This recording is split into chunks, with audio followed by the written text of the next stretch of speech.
नमस्कार दोस्तों। प्रस्तुत है कहानी चीफ की दावत। रचनाकार भीष्म साहनी। वाचन सरिता झा तिवारी। जैसा कि आप जानते हैं, प्रत्येक कहानी के पीछे लेखक का कोई न कोई उद्देश्य अवश्य होता है। चीफ की दावत कहानी के माध्यम से भी लेखक भीष्म साहनी जी मध्यवर्गीय व्यक्ति की अवसरवादिता, उसकी महत्वाकांक्षा में पारिवारिक रिश्ते के विघटन को उजागर करना है। कई आधुनिक परिवारों में बूढ़ों और अनपढ़ माँ बाप की किस प्रकार उपेक्षा की जाती है, उसे दर्शाया है। तो सुनते हैं कहानी चीफ की दावत। आज मिस्टर श्यामनाथ के घर चीफ की दावत थी। श्यामनाथ और उनकी पत्नी को पसीना पोंछने की फुर्सत न थी। पत्नी ड्रेसिंग गाउन पहने, उलझे हुए बालों का जूड़ा बनाए, मुंह पर फैली हुई सुर्खी और पाउडर को मेल मले, और मिस्टर श्यामनाथ सिगरेट पर सिगरेट फूंकते हुए चीजों की फेहरिस्त हाथ में थामे एक कमरे से दूसरे कमरे में आ जा रहे थे। आखिर 5 बजते बजते तैयारी मुकम्मल होने लगी। कुर्सियां, मेज, तिपाइयां, नैपकिन, फूल सब बरामदे में पहुंच गए। ड्रिंक का इंतजाम बैठक में कर दिया गया। अब घर का फालतू सामान अलमारियों के पीछे और पलंगों के नीचे छिपाया जाने लगा। तभी श्यामनाथ के सामने सहसा एक अड़चन खड़ी हो गई। माँ का क्या होगा? इस बात की ओर न उनका और उनकी कुशल गृहिणी का ध्यान गया था। मिस्टर श्यामनाथ श्रीमती की ओर घूमकर अंग्रेजी में बोले, माँ का क्या होगा? श्रीमती काम करते करते ठहर गई और थोड़ी देर तक सोचने के बाद बोली, इन्हें पिछवाड़े इनकी सहेली के घर भेज दो। रात भर बेशक वहीं रहें, कल आ जाएं। श्यामनाथ सिगरेट मुंह में रखे सिकुड़े आंखों से श्रीमती के चेहरे की ओर देखते हुए पल भर सोचते रहे। फिर सिर हिलाकर बोले, नहीं, मैं नहीं चाहता कि उस बुढ़िया का आना जाना यहाँ फिर से शुरू हो। पहले ही बड़ी मुश्किल से बंद किया था। माँ से कहें कि जल्दी ही खाना खा के शाम को ही अपनी कोठरी में चली जाएं। मेहमान कहीं 8 बजे आएंगे, इससे पहले ही अपने काम से निबट लें। सुझाव ठीक था, दोनों को पसंद आया। मगर फिर सहसा श्रीमती बोल उठी, जो वह सो गई और नींद में खर्राटे लेने लगी तो? साथ ही तो बरामदा है जहां लोग खाना खाएंगे, तो इन्हें कह देंगे कि अंदर से दरवाजा बंद कर लें। मैं बाहर से ताला लगा दूंगा, या माँ को कह देता हूँ कि अंदर जाकर सोए नहीं, बैठी रहें। और क्या? और जो सो गई तो? डिनर का क्या मालूम कब तक चले? 11-11 बजे तक तो तुम ड्रिंक ही करते रहते हो। श्यामनाथ कुछ खींच उठे, हाथ झटकते हुए बोले, अच्छी भली है भाई के पास जा रही थी, तुमने यूं ही खुद अच्छा बनने के लिए बीच में टांग अड़ा दी। वाह, तुम माँ और बेटे की बातों में मैं क्यों बुरी बनूं? तुम जानो और वह जाने। मिस्टर श्यामनाथ चुप रहे। यह मौका बहस का ना था, समस्या का हल ढूंढने का था। उन्होंने घूम कर माँ की कोठरी की ओर देखा। कोठरी का दरवाजा बरामदे में खुलता था। बरामदे की ओर देखते हुए झट से बोले, मैंने सोच लिया है। और इन्हीं कदमों माँ की कोठरी के बाहर जा खड़े हुए। माँ दीवार के साथ एक चौकी पर बैठी, दुपट्टे में मुंह सिर लपेटे माला जप रही थी। सुबह से तैयारी होते देखते हुए माँ का भी दिल धड़क रहा था। बेटे के दफ्तर का बड़ा साहब घर पर आ रहा है, सारा काम सुबीते से चल जाए। माँ, आज तुम खाना जल्दी खा लेना, मेहमान लोग 7:30 बजे आ जाएंगे। माँ ने धीरे से मुंह पर से दुपट्टा हटाया और बेटे को देखते हुए कहा, आज मुझे खाना नहीं खाना है। बेटा, तुम जो जानते हो, मांस मछली बने तो मैं कुछ खाती नहीं। जैसे भी हो, अपने काम से जल्दी निपट लेना। अच्छा बेटा। और माँ, हम लोग पहले बैठक में बैठेंगे, उतनी देर में तुम यहाँ बरामदे में बैठना। फिर जब हम यहाँ आ जाएं, तो तुम गुसलखाने के रास्ते बैठक में चली जाना। माँ अवाक बेटे का चेहरा देखने लगी, फिर धीरे से बोली, अच्छा बेटा, और माँ, आज जल्दी सो नहीं जाना, तुम्हारे खर्राटों की आवाज दूर दूर तक जाती है। माँ लज्जित सी आवाज में बोली, क्या करूं बेटा, मेरे बस की बात नहीं है। जब से बीमारी से उठी हूं, नाक से सांस नहीं ले सकती। मिस्टर श्यामनाथ ने इंतजाम तो कर दिया, फिर भी उनकी उधेड़ बुन खत्म नहीं हुई। जो चीफ अचानक उधर आ निकला तो 8-10 मेहमान होंगे, देसी अफसर, उनकी स्त्रियां होंगी, कोई भी गुसल खाने की तरफ आ सकता है। क्षोभ और क्रोध में वह झुंझलाने लगे। एक कुर्सी को उठाकर बरामदे में कोठरी के बाहर रखते हुए बोले, आओ माँ, इस पर जरा बैठो तो। माँ माला संभालती, पल्ला ठीक करती उठी और धीरे से कुर्सी पर आकर बैठ गई। यूं नहीं माँ, टांगे ऊपर चढ़ाकर नहीं बैठते, यह खाट नहीं है। माँ ने टांगे नीचे उतार ली। और खुदा के वास्ते नंगे पांव नहीं घूमना, न ही वह खड़ाऊं पहनकर सामने आना। किसी दिन तुम्हारी यह खड़ाऊं उठाकर मैं बाहर फेंक दूंगा। माँ चुप रही। कपड़े कौन से पहनोगी माँ? जो है वही पहनूंगी बेटा, जो कहो पहन लूं। मिस्टर श्यामनाथ सिगरेट फूंक में मुंह में रखे, फिर अधखुली आंखों से माँ की ओर देखने लगे और माँ के कपड़ों की सोचने लगे। श्यामनाथ हर बात में तरतीब चाहते थे। घर का सब संचालन उनके अपने हाथ में था। खूंटियां कमरों में कहाँ लगाई जाएं, बिस्तर कहाँ पर बिछे, किस रंग के पर्दे लगाए जाएं, श्रीमती कौन सी साड़ी पहने, मेज किस साइज की हो। श्यामनाथ को चिंता थी कि अगर चीफ का साक्षात माँ से हो गया तो कहीं लज्जित न होना पड़े। माँ को सिर से पांव तक देखते हुए बोले, तुम सफेद कमीज और सफेद सलवार पहन लो माँ, पहन के आओ तो जरा देखूं। माँ धीरे से उठी और अपनी कोठरी में कपड़े पहनने चली गई। यह माँ का झमेला ही रहेगा। इन्होंने फिर अंग्रेजी में अपनी स्त्री से कहा, कोई ढंग की बात हो तो भी कोई कहे, मगर अगर कहीं कोई उल्टी सीधी बात हो गई, चीफ को बुरा लगा तो सारा मजा जाता रहेगा। माँ सफेद कमीज और सलवार पहनकर बाहर निकली। छोटा सा कद, सफेद कपड़ों में लिपटा, छोटा सा सूखा हुआ शरीर, धुंधली आंखें, केवल सिर के आधे झड़े हुए बाल पल्ले की ओट में छिप पाए थे। पहले से कुछ कम कुरूप नजर आ रही थी। चलो ठीक है, कोई चूड़ियां वूड़ियां हो तो वह भी पहन लो, कोई हर्ज नहीं। चूड़ियां कहाँ से लाऊं बेटा, तुम तो जानते हो सब जेवर तुम्हारी पढ़ाई में बिक गए। यह वाक्य श्यामनाथ को तीर की तरह लगा। तिनक कर बोले, यह कौन सा राग छेड़ दिया माँ, सीधा कह दो नहीं है जेवर, बस। इससे पढ़ाई वढ़ाई का क्या ताल्लुक है? जो जेवर बिका तो कुछ बनकर ही आया हूँ, नीरा लंडूरा तो नहीं लौट आया। जितना दिया था उससे दुगना ले लेना। मेरी जीभ जल जाए बेटा, तुमसे जेवर लूंगी, मेरे मुंह से यूं ही निकल गया। जो होते तो लाख बार पहनती। 5:30 बज चुके थे। अभी मिस्टर श्यामनाथ को खुद भी नहा धोकर तैयार होना था। श्रीमती कब की अपने कमरे में जा चुकी थी। श्यामनाथ जाते हुए एक बार फिर माँ को हिदायत करते गए, माँ रोज की तरह गुमसुम बन के नहीं बैठी रहना। अगर साहब इधर आ निकले और कोई बात पूछे तो ठीक तरह से बात का जवाब देना। मैं ना पढ़ी ना लिखी बेटा, मैं क्या बात करूंगी। तुम कह देना माँ अनपढ़ है, कुछ जानती समझती नहीं, वह नहीं पूछेगा। 7 बजते बजते माँ का दिल धक धक करने लगा। अगर चीफ सामने आ गया और उसने कुछ पूछा तो वह क्या जवाब देगी। अंग्रेज को तो दूर से ही देखकर घबरा उठती थी, यह तो अमेरिकी है, न मालूम क्या पूछे, मैं क्या कहूंगी। माँ का जी चाहा कि चुपचाप पिछवाड़े विधवा सहेली के घर चली जाए, मगर बेटे के हुक्म को कैसे टाल सकती थी। चुपचाप कुर्सी पर से टांगे लटकाए वहीं बैठी रही।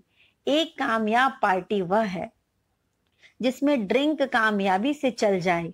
श्यामनाथ की पार्टी सफलता के शिखर चूमने लगी। वार्तालाप उसी रॉ में बह रहा था जिस रॉ में गिलास भरे जा रहे थे। कहीं कोई रुकावट न थी, कोई अड़चन न थी। साहब को विस्की पसंद आई थी, मेम साहब को पर्दे पसंद आए थे, सोफा कवर का डिजाइन पसंद आया था, कमरे की सजावट पसंद आई थी। इससे बढ़कर क्या चाहिए। साहब तो ड्रिंक के दूसरे दौर में ही चुटकुले और कहानियां कहने लग गए थे। दफ्तर में जितना रौब दे रखते थे, यहाँ पर उतने ही दोस्त परवर हो रहे थे। और उनकी स्त्री काला गाउन पहने, गले में सफेद मोतियों का हार, सेंट और पाउडर की महक से ओत प्रोत कमरे में बैठी सभी देसी स्त्रियों की आराधना का केंद्र बनी हुई थी। बात बात पर हंसती, बात बात पर सिर हिलाती और शामनाथ की स्त्री से तो ऐसे बातें कर रही थी जैसे उनकी पुरानी सहेली हो। और इसी रौ में पीते पिलाते 10:30 बज गए। वक्त गुजरते पता ही न चला। आखिर सब लोग अपने अपने गिलासों में से आखिरी घूंट पीकर खाना खाने के लिए उठे और बैठक से बाहर निकले। आगे आगे शामनाथ रास्ता दिखाते हुए, पीछे चीफ और दूसरे मेहमान। बरामदे में पहुंचते ही शामनाथ सहसा ठिठक गए। जो दृश्य उन्होंने देखा उससे उनकी टांगें लड़खड़ा गईं और क्षण भर में सारा नशा हिरन होने लगा। बरामदे में ऐन कोठरी के बाहर माँ अपनी कुर्सी पर ज्यों की त्यों बैठी थी, मगर दोनों पांव कुर्सी की सीट पर रखे हुए और सिर दाएं से बाएं और बाएं से दाएं झूल रहा था और मुंह से लगातार गहरे खर्राटों की आवाजें आ रही थी। जब सिर कुछ देर के लिए टेढ़ा होकर एक तरफ को थम जाता तो खर्राटे और भी गहरे हो उठते और फिर जब झटके से नींद टूटती तो सिर फिर दाएं से बाएं झूलने लगता। पल्ला सिर पर से खिसक आया था और माँ के झरे हुए बाल आधे गंजे सिर पर अस्त व्यस्त बिखर रहे थे। देखते ही देखते शामनाथ क्रुद्ध हो उठे। जी चाहा कि माँ को धक्का देकर उठा दे और उन्हें कोठरी में धकेल दें, मगर ऐसा करना संभव न था। चीफ और बाकी मेहमान पास खड़े थे। माँ को देखते ही देसी अफसरों की कुछ स्त्रियां हंस दी कि इतने में चीफ ने धीरे से कहा, पुअर डियर। माँ हड़बड़ा कर उठ बैठी। सामने खड़े इतने लोगों को देखकर ऐसी घबराई कि कुछ कहते ना बना। झट से पल्ला सिर पर रखती हुई खड़ी हो गई और जमीन को देखने लगी। उनके पांव लड़खड़ाने लगे और हाथों की उंगलियां थर थर कांपने लगी। माँ, तुम जाके सो जाओ, तुम क्यों इतनी देर तक जाग रही थी? और खिसियाई हुई नजरों से शामनाथ चीफ के मुंह की ओर देखने लगे। चीफ के गहरे चेहरे पर मुस्कुराहट थी। वह वहीं खड़े खड़े बोले, नमस्ते।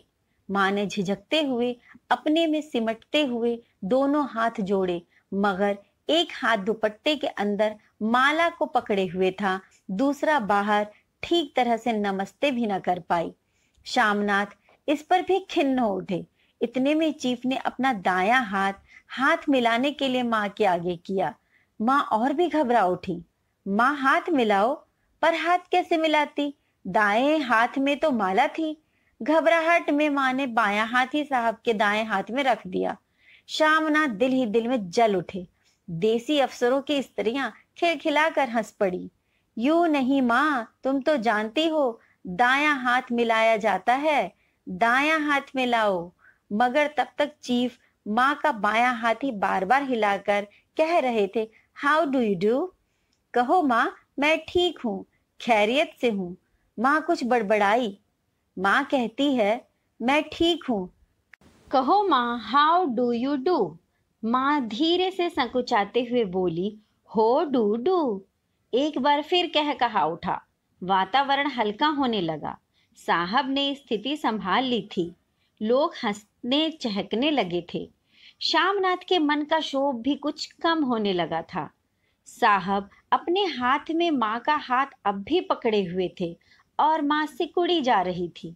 साहब के मुंह से शराब की बू आ रही थी। शामनाथ अंग्रेजी में बोले, मेरी माँ गांव की रहने वाली है, उम्र भर गांव में रही है, इसलिए आपसे लजाती है। साहब इस पर खुश नजर आए। बोले, सच? मुझे गांव के लोग बहुत पसंद हैं।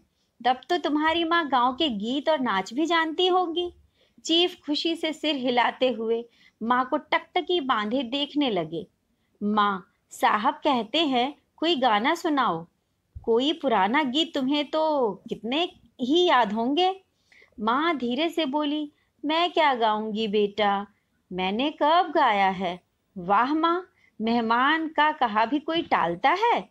साहब ने इतना रीत से कहा है, नहीं गाओगी? तो साहब बुरा मानेंगे। मैं क्या गाऊं बेटा, मुझे क्या आता है? वाह, कोई बढ़िया टप्पे सुना दो, 2 पत्तर अनारा दे। देसी अफसर और उनकी स्त्रियां ने इस सुझाव पर तालियां पीटी। माँ कभी दीन दृष्टि से बेटे के चेहरे को देखती, कभी पास खड़ी बहू के चेहरे को। इतने में बेटे ने गंभीर आदेश भरे लिहाज में कहा, माँ, इसके बाद हाँ या ना सवाल ही ना उठता था। माँ बैठ गई और क्षीण दुर्बल लर्जती आवाज में एक पुराना विवाह का गीत गाने लगी। हरियाणी माए हरियाणी भैणे, हरिया ते भागी भरिया है। देसी स्त्रियां खिलखिला के हंस उठी। 3 पंक्तियां गा के माँ चुप हो गई। बरामदा तालियों से गूंज उठा। साहब तालियां पीटना बंद ही ना करते थे। श्यामनाथ की खीज प्रसन्नता और गर्व में बदल उठी थी। माँ ने पार्टी में नया रंग भर दिया था। तालियां थमने पर साहब बोले, पंजाब के गांवों की दस्तकारी क्या है? श्यामनाथ खुशी में झूम रहे थे। बोले, ओ बहुत कुछ साहब, मैं आपको एक सेट उन चीजों का भेंट करूंगा, आप उन्हें देखकर खुश होंगे। मगर साहब ने सिर हिलाकर अंग्रेजी में फिर पूछा, नहीं, मैं दुकानों की चीजें नहीं मांगता। पंजाबियों के घर में क्या बनता है, औरतें खुद क्या बनाती हैं? श्यामनाथ कुछ सोचते हुए बोले, लड़कियां गुड़िया बनाती है और फुलकारियां बनाती हैं। फुलकारी क्या? श्यामनाथ फुलकारी का मतलब समझाने की असफल चेष्टा करने के बाद माँ को बोले, क्यों माँ, कोई पुरानी फुलकारी घर में है? माँ चुपचाप अंदर गई और अपनी पुरानी फुलकारी उठा लाई। साहब बड़ी रुचि से फुलकारी देखने लगे। पुरानी फुलकारी थी, जगह जगह से उसके तागे टूट रहे थे और कपड़ा फटने लगा था। साहब की रुचि को देखकर श्यामनाथ बोले, यह फटी हुई है। साहब, मैं आपको नई बनवा दूंगा। माँ बना देगी। क्यों माँ, साहब को फुलकारी बहुत पसंद है, इन्हें ऐसी ही एक फुलकारी बना दोगी ना? माँ चुप रही, फिर डरते डरते धीरे से बोली, अब मेरी नजर कहाँ है बेटा, बूढ़ी आंखें क्या देखेंगी?